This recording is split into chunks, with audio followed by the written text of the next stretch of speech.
Hello and welcome to The Luxury of Choice, a B2B technical sales and business podcast brought to you by the training team of George James Limited.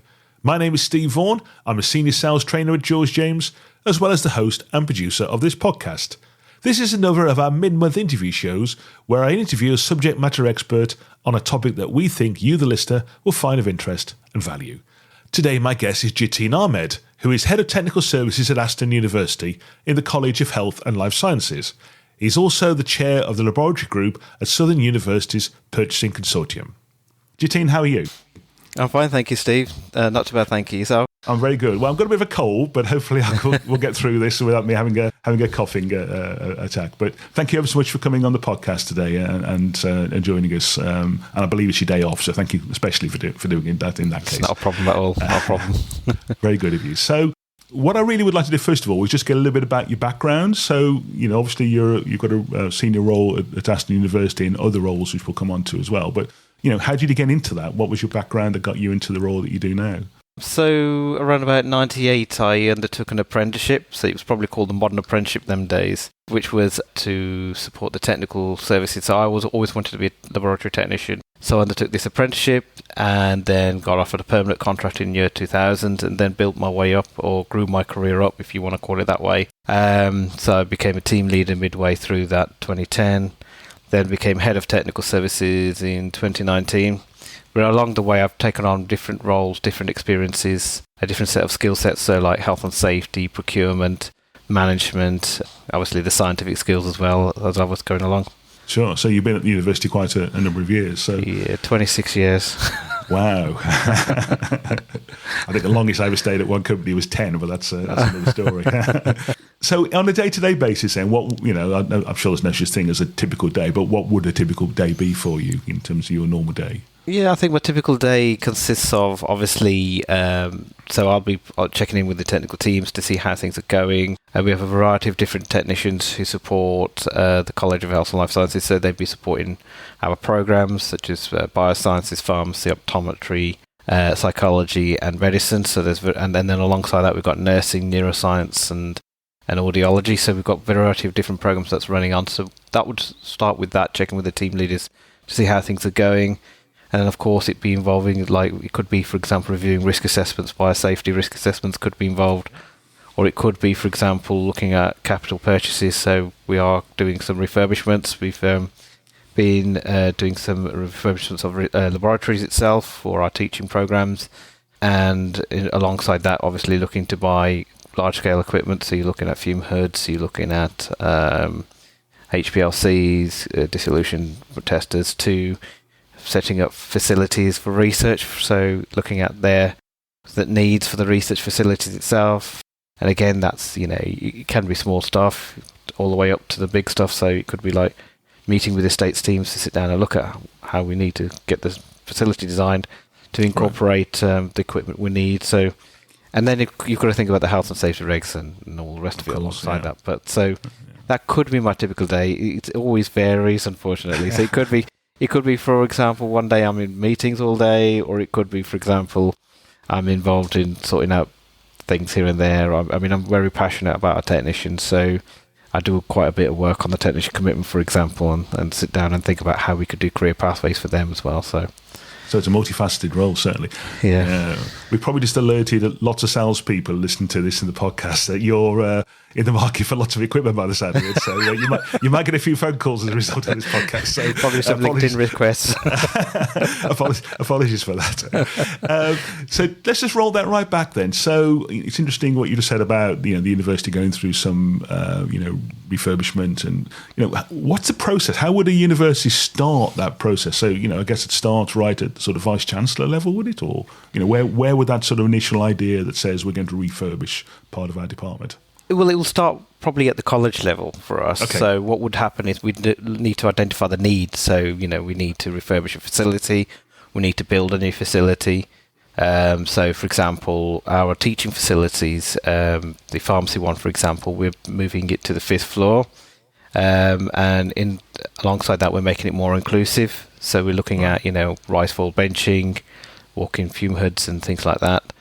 But it all starts with what we need, what kind of things we want to do in that facility, what kind of health and safety regulations we need to meet, what other regulations we would like to meet. So obviously there's inclusivity, and of course the volume of students we might want. Now, research facilities are a little bit different. It's probably wouldn't be looking at volume of students. It's probably the number of researchers probably undergoing the research itself in that area. So, but nonetheless, the first thing is the identification of the need and the space, looking at where you could put it and things like that.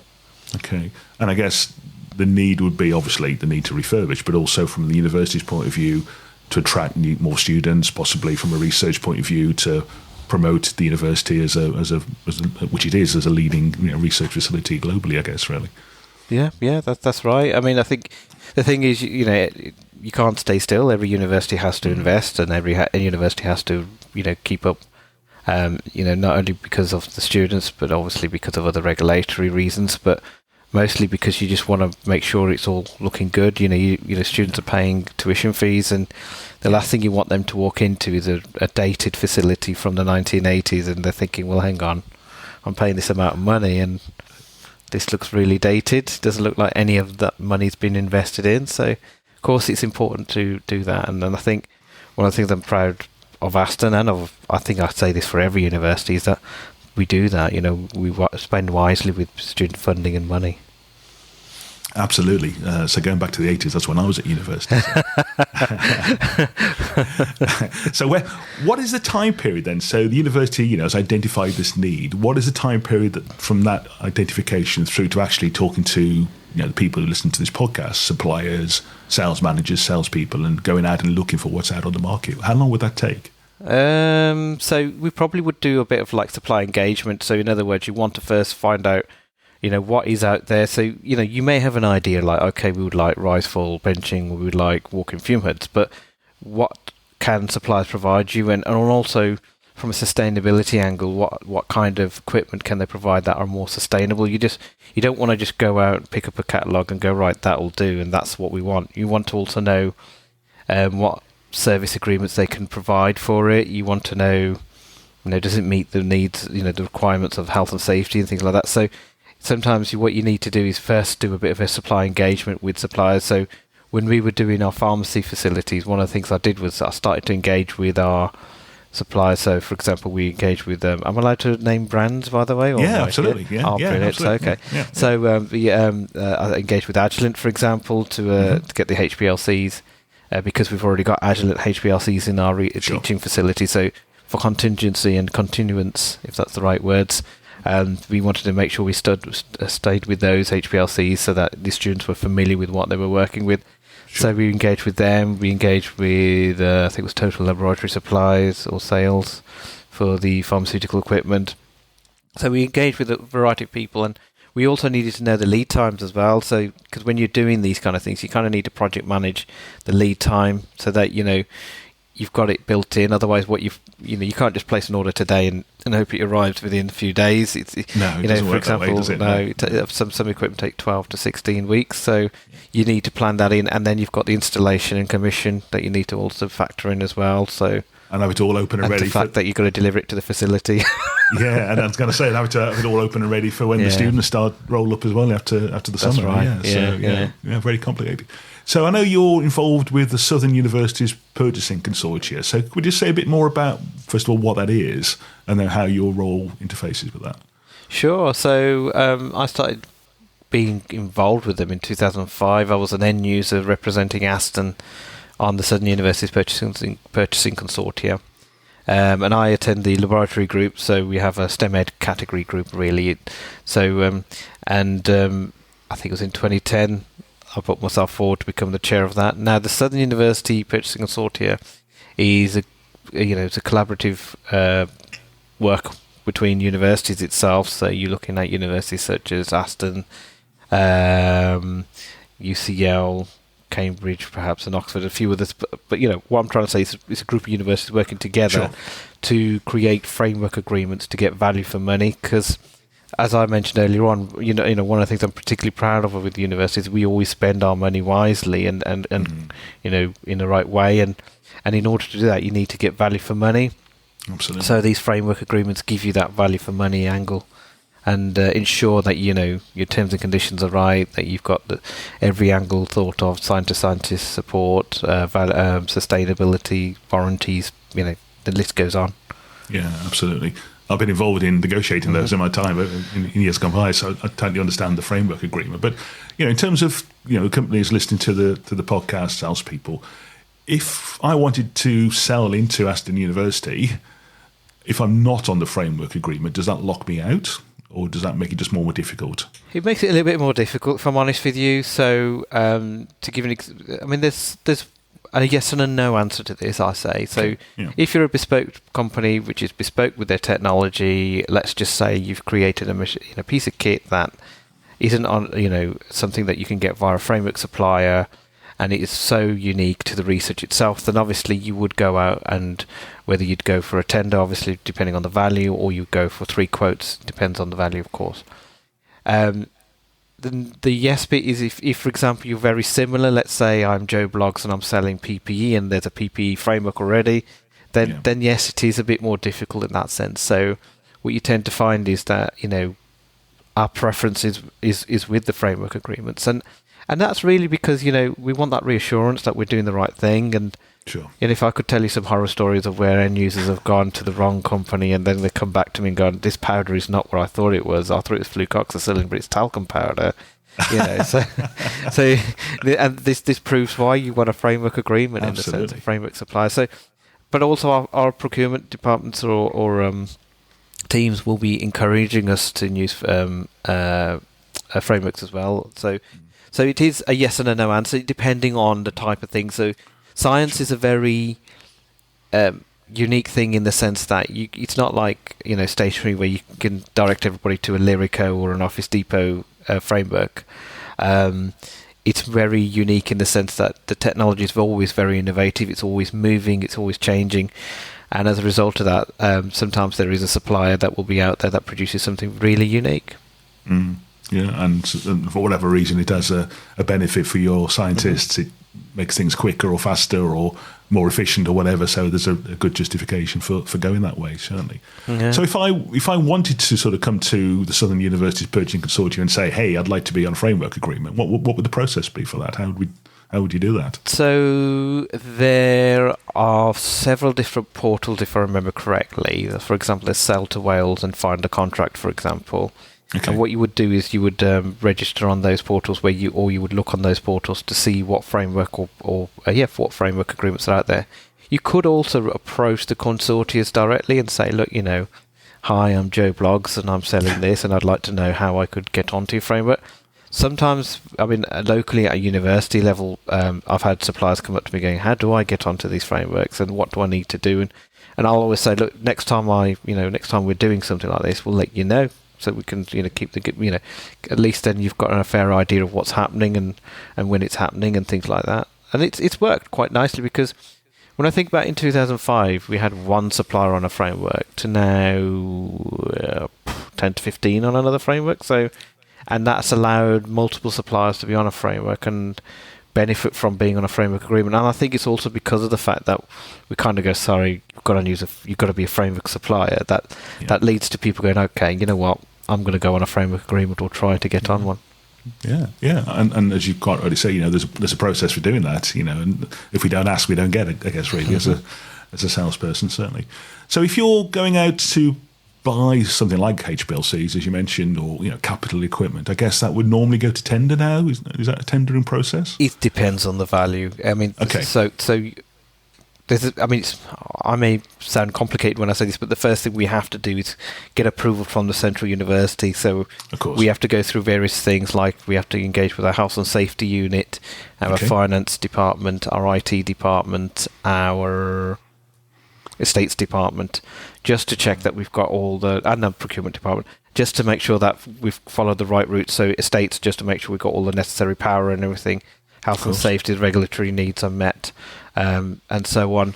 And of course the procurement, just to see where we're going in the right direction. And so what happens with procurement is, depending on the value, let's say for us at Aston it's above 50,000, then we would look at 2 routes. One is either a tender or the other is a framework supplier. Right. So a framework agreement. So luckily for us, Agilent was on a framework agreement.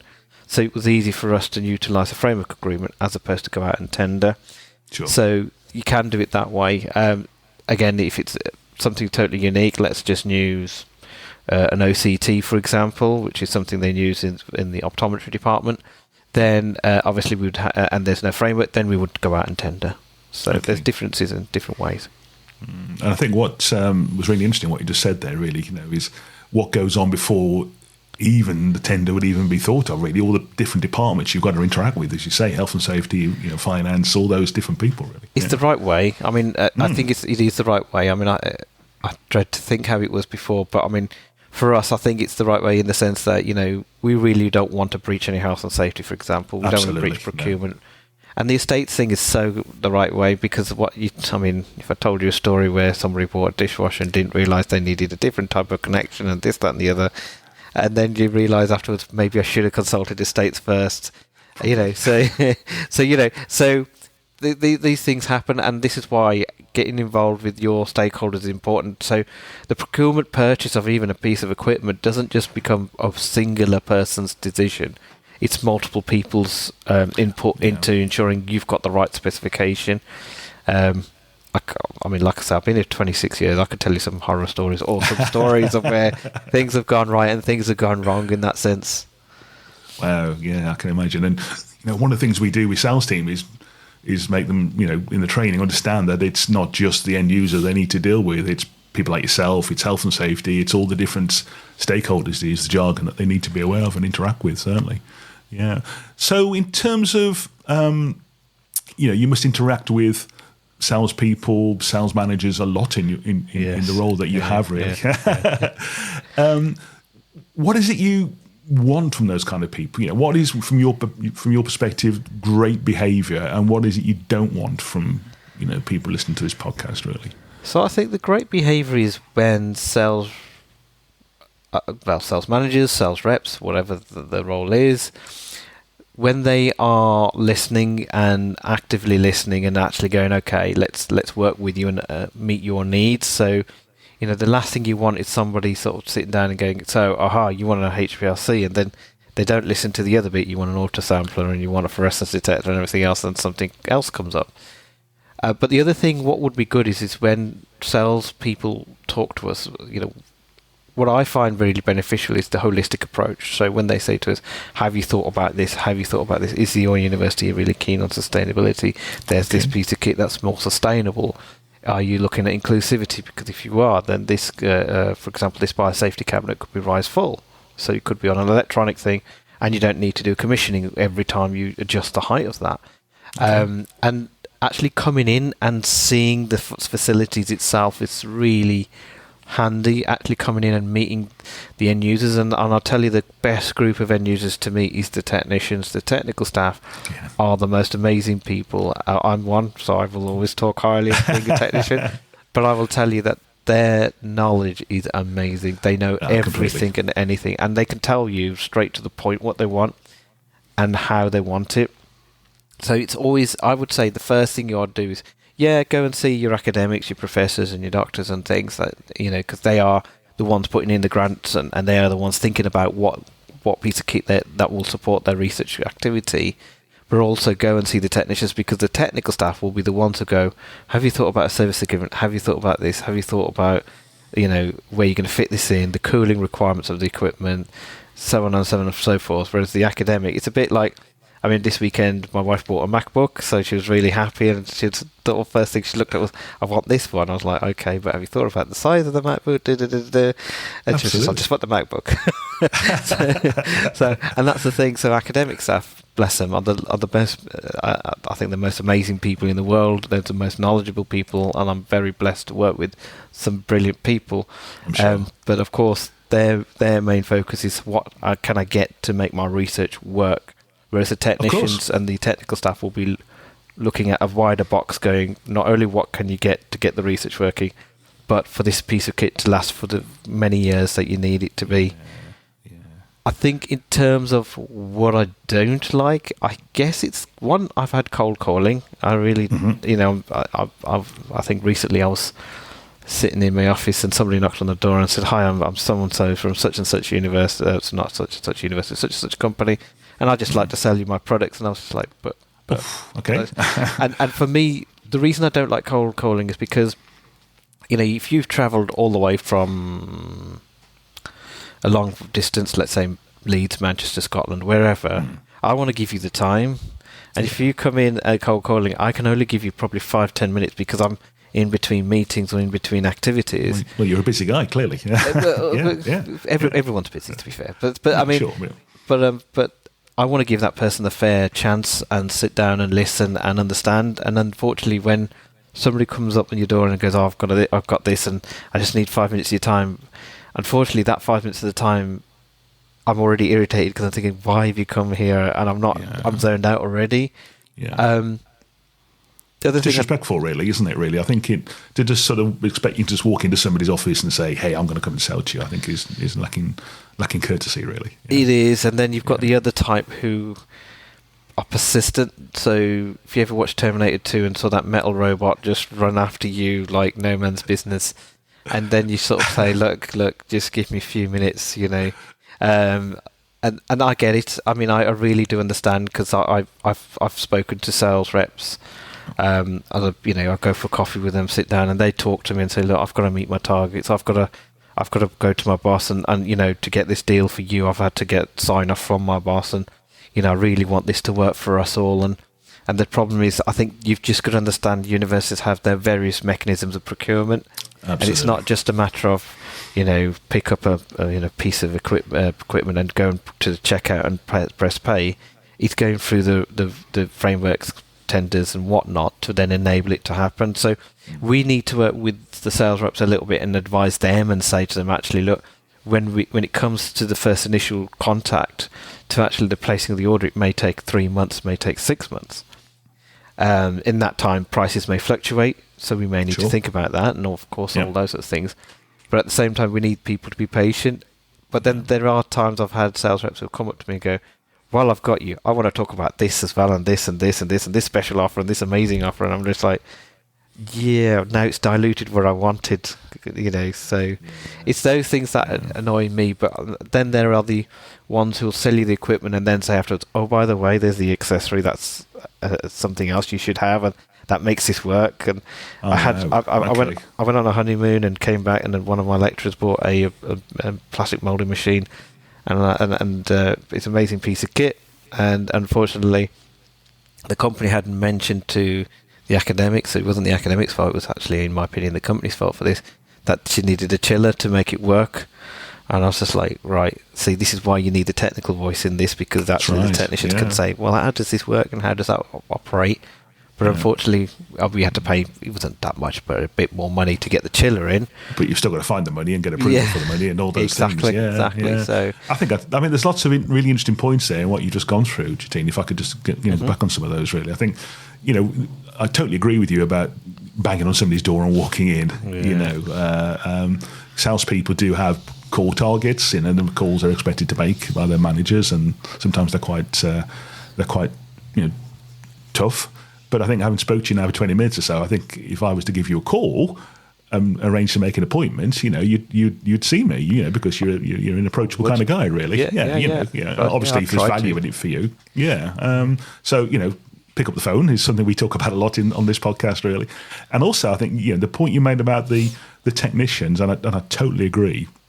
Having done this job myself for a number of years, the importance of having the technician in sales speak, we call them the sponsor or the coach. So somebody that can help you. They could say things like, if I was you, Steve, I'd be talking to this guy, or if I was you, I'd be making, you need to be aware of this, really. And talking to those people, they can really help you in a particularly in a large, complicated sale. Yeah, 100%. And our technicians are so highly skilled, many years of experience too. PhDs and things, but they're involved in all sorts of activities, and I guess because they've come from different industries and different backgrounds, they've also understood, actually, you should be thinking about this, this, and this. And I'm guilty of it sometimes. I get excited, I'm going to get this shiny equipment, and then one of my technicians goes, "Well, have you thought about this?" And I'm like, "Yeah, you know what? Yes, I have." That's also coming with it. So it's always good to have that engagement, and the key thing about science, team science in its own self, is that it's, when it comes to even just the procurement purchase, if you use team science element of this, it's not only is it the academic bringing in the money and looking at buying the equipment, but it's the technicians who will maintain it, the technicians who will ensure it, runs smoothly, but also looks at the holistic approach of what kind of accessories and things you might need, these kind of things. Yeah. So I know you don't have an out-and-out procurement role, but you're kind of involved in procurement, really. One of the things we try and encourage in our training, really, is for salespeople to recognise that the purchasing people aren't the enemy, that they're part of the organisation and they have a role to play. So what are your thoughts there in terms of, when should salespeople engage with purchasing, early in the process, right at the end? Sorry. No, go ahead, please, yeah. I'll stop you there, Steve. Sorry. No, not at all. I would probably say I'd go in early. So as soon as the academic meets up with the sales rep, maybe engage with the procurement teams as well. Procurement teams are lovely. I've got a brilliant group of people. I mean, I could speak their names out. Neil, Jake, Shirley. They're an amazing group of people, and I love them to bits, to be honest. Because they are really approachable. But one of the things you can understand is procurement teams actually try and make it work. So they will make your purchase work. You may think that they're probably saying, no, you can't have this, but you've got to go through this route. They've got to look at the risk management element of it to the business itself and the possibility of being challenged. So, let's just say, I've got an iPhone here and I decided to buy an iPhone and Android might get annoyed and start saying, well, we're going to challenge you for the fact you didn't even consider us. So, and that they may be far more superior quality. I'll be honest, I'm an Apple person, so it's me not too. I'm using my MacBook as well, by the way, on this school. That's the same. I've got a MacBook. So I love them. Yeah. I bought a new one, but don't tell my wife. Actually, she doesn't know yet. But anyway. But yes, I totally get the point. And we, again, it's great that you just kind of reinforce something that we do say in the training, is that there's never a problem with asking to speak to purchasing early. I've never been thrown out of a university or a lab for saying, "Can I speak to your purchasing department?" Yeah. No, they're really willing. I mean, to be honest with you, they want to hear, they want to understand as well. They want to understand, okay, what is it that we need to do to make this procurement activity work? They're not going to actually stop an academic, if an academic's bringing research in, or even undergraduate facilities need these things, they're not going to sit there and go, well, actually, we prefer you go and buy this bog standard piece of kit that doesn't do the job. They would prefer you got the thing you need, but in order to do that, you go down the route of ensuring that your risk management is kept at a low, and that your challenges and like I say, that's the example of somebody expecting flucoxacillin but getting talcum powder. These kind of things, they're kept at a low as well.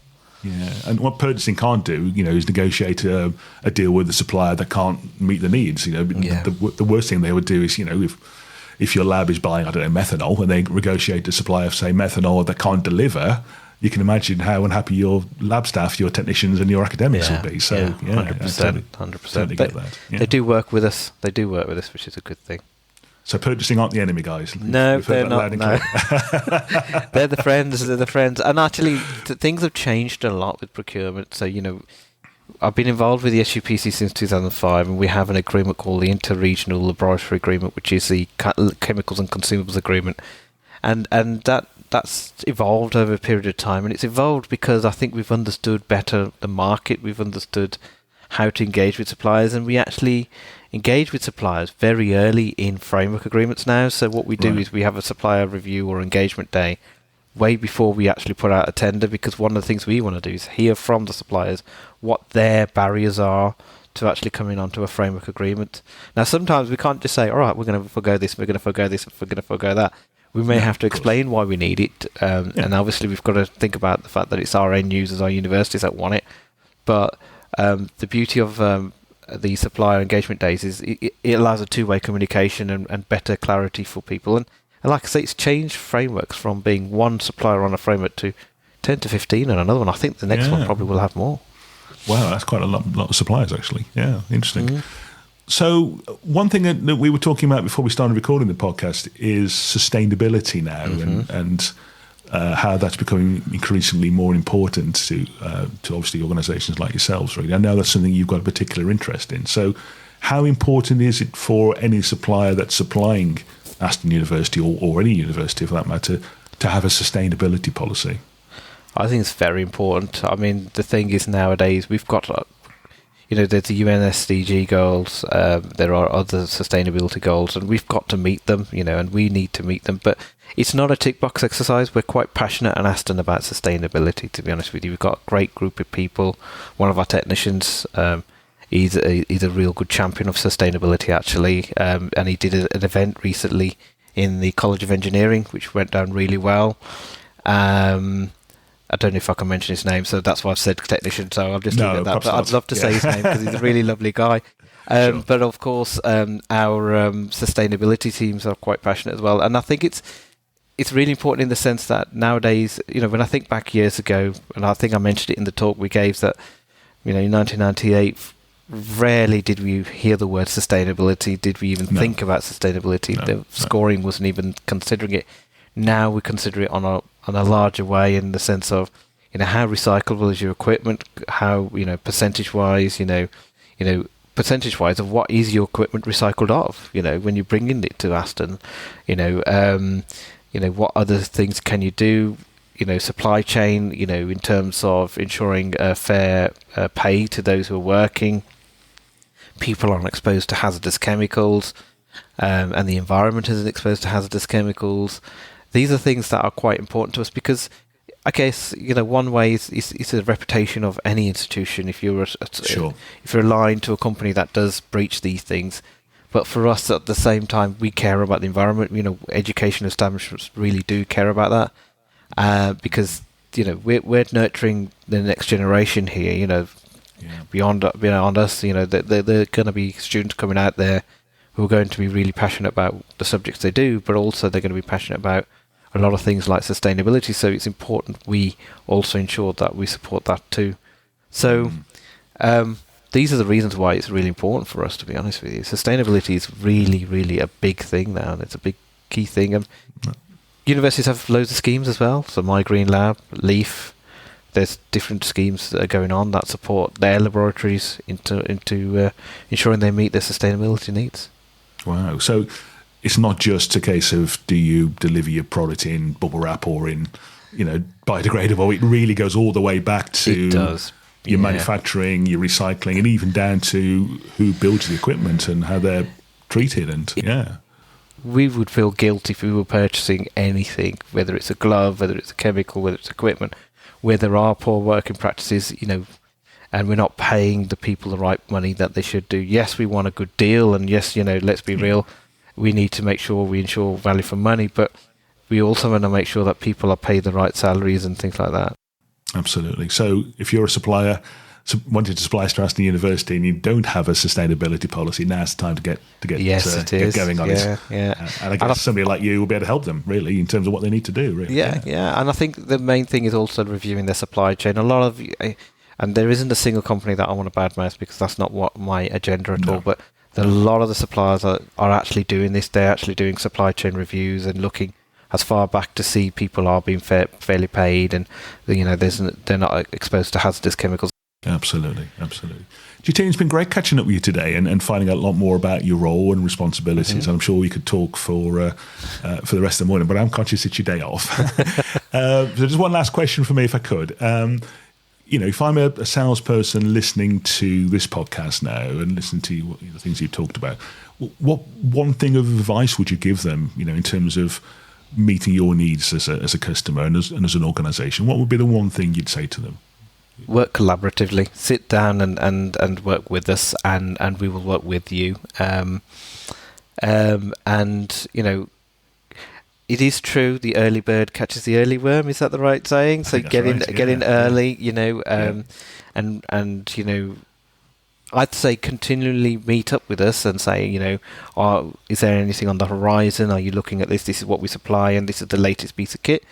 But I would say just continually work with us and make us aware. I mean, there's Lab Innovations as well. There's a fantastic event going on. I think it's in October, November time. It's November normally, I'll be there. I'll be there as well, hopefully this time. So there's lots of good events that go there. So trade fairs, things like that as well. So make yourself aware. Bring your brand awareness out, because the worst thing you could do as a salesperson is hide away and not actually promote your brand and bring it out. Absolutely, that's great advice. Great advice. So we will put Jiteen's LinkedIn details, if that's all right with you. Yeah, that's fine. In the show notes, because I think anybody listening to this would want to find out more about the things that you've talked about. I'm sure you'd be willing to point them in the right direction, certainly. So again, thanks very much for coming on the podcast today. Really appreciate it. No problem, Steve. Anytime. So if you've enjoyed the show, then don't forget to subscribe on Apple or Spotify, and also give us a review. Reviews do help us in lots of mysterious ways. I'll be back again in a couple of weeks' time with my colleagues Jonathan and Prue, but in the meantime, happy selling out there, and talk to you soon.